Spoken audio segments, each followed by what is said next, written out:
મારા કિચનમાં તમારા બધાનું સ્વાગત છે। આજે હું બનાવી રહી છું ઇડલી સાંભાર। તો ઇડલી સાંભાર બનાવવા માટે મેં સોજી લીધી। સોજી જે આપણે મોટા દાણાવાળી આવે ને એ જ સોજી આપણે લેવાની। પછી મેં એક મોટા વાસણમાં તેને લઈ લીધી। હવે આપણે એક વાટકી સોજી લઈએ તો એની અડધી જ વાટકી આપણે દહીં લેવાનું। પછી દહીંને મેં સોજીમાં ઉમેર્યું અને મિક્સ કરી નાખ્યું દહીં અને સોજીને। જો તમારે છાશમાં પલાળવી હોય તો છાશમાં પણ પલાળી શકો। પછી એક ચમચી મેં મીઠું એડ કર્યું અને થોડું થોડું પાણી રેડી અને એનું મેં ખીરું બનાવ્યું।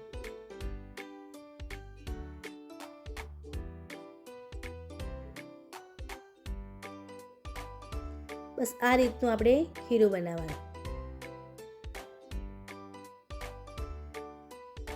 પછી મેં એને ઢાંકી અને લગભગ 30 મિનિટ સુધી રાખ્યું। પછી એક વાસણ લીધું। વાસણમાં એક વાટકી મેં તુવેર દાળ લીધી। તુવેર દાળને મેં સારી રીતે ધોઈ નાખી। ધોઈ અને તેને ઢાંકીને 15 થી 20 મિનિટ સુધી રાખી। પછી મેં ખીરું જોયું તો ખીરું સરસ આપણું થઈ ગયું હતું અને સોજી પણ ફૂલી ગઈ હતી। પછી મેં એને થોડું હલાવી અને થોડું પાણી એડ કર્યું અને ખીરાને સરસ સ્મૂથ કરી નાખ્યું।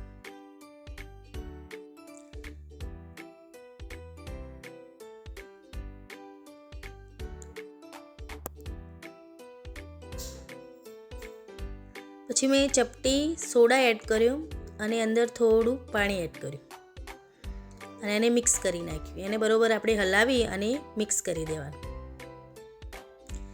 પછી મેં ઇડલી બનાવવા માટે આપણે વાટકી લીધી। એને વાટકીને મેં બધી જ તેલવાળી કરી નાખી અને સરસ આપણે તેલ લગાવી દેવાનું।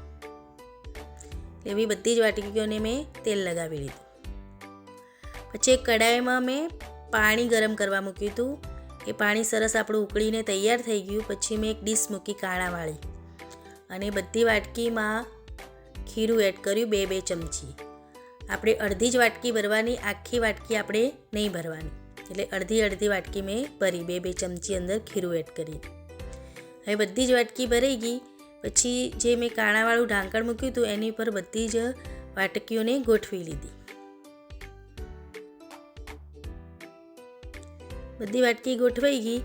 પછી મેં એક ઢાંકણાથી તેને ઢાંકી દીધી અને 15 મિનિટ સુધી થવા દીધી। પછી 15 મિનિટ થઈ ગઈ। પછી મેં ચપ્પાથી જોયું તો સરસ આપણી ઇડલી તૈયાર થઈ ગઈ હતી। ચપ્પુ આપણું ક્લીન આવતું હતું। પછી મેં વાટકી બધી જ કાઢી દીધી અને એને ઠંડી કરવા મૂકી દીધી। ઠંડી થાય પછી જ આપણે ઇડલીને કાઢવાની। પછી દાળ જોઈ તો દાળ સરસ આપણી પલળી ગઈ હતી। પછી મેં એ પાણીને કાઢી દીધું અને દાળને મેં અંદર કુકરમાં એડ કરી। પછી પાણી એડ કર્યું અંદર।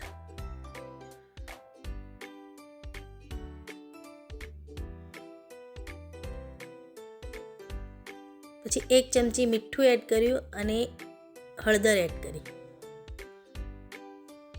પછી બધું જ મિક્સ કરી અને ગેસ ઉપર મેં મૂકી દીધું કુકરને। કુકરને લગભગ 4 સીટી વાગે ત્યાં સુધી રહેવા દેવાનું। પછી મેં વાટકીમાંથી ઇડલી કાઢી તો સરસ આપણી ઇડલી બનીને તૈયાર થઈ ગઈ હતી અને સોફ્ટ પણ એટલી સરસ બની હતી। હવે બધી જ ઇડલી કાઢી અને મેં ડીશમાં લઈ લીધી।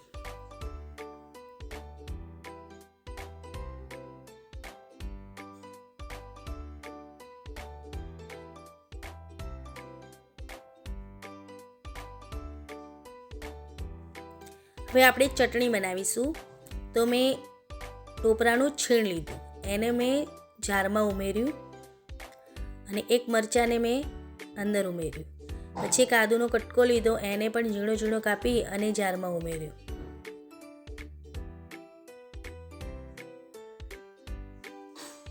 પછી થોડા ધાણા એડ કર્યા। 1 ચમચી મીઠું એડ કર્યું અને થોડા ચણાને મેં અંદર એડ કર્યા, જે આપણે શેકેલા ચણા આવે ને એ। પછી થોડું પાણી એડ કરી અને ઢાંકણ બંધ કરી અને મેં ક્રશ કરી નાખી। સરસ ચટણી આપણી તૈયાર થઈ ગઈ। પછી એક વાટકીમાં મેં કાઢી દીધી। કાઢી પછી એનો વઘાર તૈયાર કરીએ આપણે. તો મેં કઢાઈ લીધી, કઢાઈમાં લગભગ 2 ચમચી જેટલું તેલ લીધું. પછી અંદર 1 ચમચી રાઈ એડ કરી અને 1 ચમચી અડદની દાળ એડ કરી. પછી બંનેને મેં થવા દીધું. રાઈ ફૂટી ત્યાં સુધી એને થવા દીધું. સરસ રાઈ ફૂટી ગઈ પછી મેં લીમડાના પાન એડ કર્યા. પછી વઘાર થઈ ગયો પછી મેં વાટકીમાં ઉમેર્યો.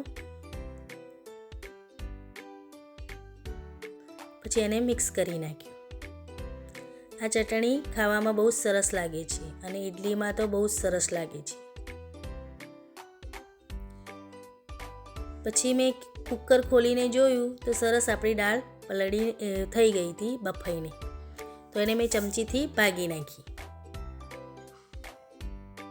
પછી મેં એક ડુંગળી લીધી, મરચાં લીધા અને ટામેટાં અને સરગવાની એક સોટી લઈ અને એને બધું કાપી અને અંદર દાળમાં મિક્સ કર્યું. પછી 1 ચમચી સાંભાર મસાલો અને 1 ચમચી મરચું એડ કર્યું અને એને પણ અંદર મિક્સ કરી નાખ્યું.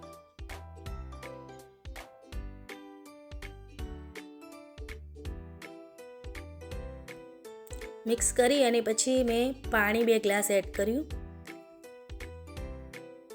અને પાણી રેડી અને મિક્સ કરી અને એને મેં ઢાંકણ વાગી અને ગેસ ઉપર મૂક્યું અને 1 સીટી વાગે ત્યાં સુધી આપણે થવા દેવાનું. પછી મેં કઢાઈ લીધી, કઢાઈમાં તેલ એડ કર્યું અને 1 ચમચી રાઈ એડ કરી અને 1 ચમચી અડદની દાળ એડ કરી. બંનેને મેં થવા દીધું. જ્યાર ઘડી આપણી રાઈ ફૂટે ત્યાર ઘડી એને થવા દેવાનું.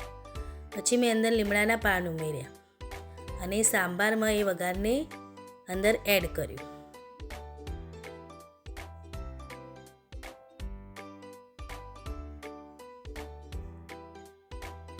એ વઘારને એડ કરી અને મેં થોડી વાર એને થવા દીધું.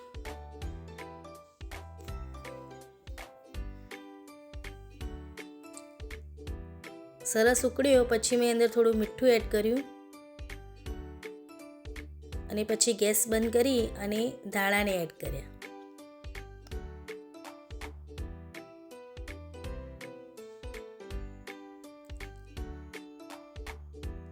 પછી 1 લીંબુ લીધું અને લીંબુને પણ અંદર નીચોઈ દીધું.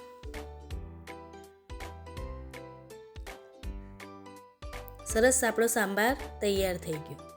આ સાંભાર આપણને ખાવામાં બહુ ટેસ્ટી લાગે છે. આ ખટ્ટ મીઠો એનો ટેસ્ટ સરસ આવે છે અને આને ઇડલીમાં ખાઈએ એટલે બહુ જ સરસ લાગે છે. એટલે આપણી ઇડલી, ચટણી અને સાંભાર તૈયાર થઈ ગયો. પછી મેં એક ડીશમાં ઇડલી લીધી અને એક વાસણમાં સાંભાર લીધો, એક વાટકીમાં ચટણી લીધી. પછી સાંભારને મેં અંદર ઇડલીમાં એડ કર્યું.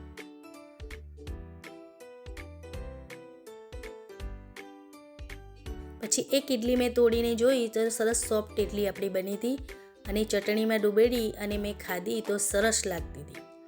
પછી સાંભારને અંદર મેં એક ઇડલી એડ કરી અને અંદર ટેસ્ટ કર્યો તો બહુ સરસ લાગતી હતી. એટલે સાંભાર, ઇડલી અને ચટણીનો ટેસ્ટ બહુ સરસ લાગે છે. આવજો.